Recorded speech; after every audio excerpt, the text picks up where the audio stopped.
Have you ever wondered what it looks like when worker ants eat the inside of a beetle head? If so, then today's your lucky day, because I made a time-lapse of Tetramorium Caespitum workers eating the insides of a Rino Beetle's head. If you want more feeding videos and time-lapses like this one, and other ant content, you can check out my channel.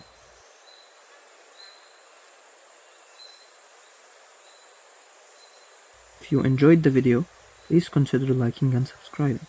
Thanks for watching.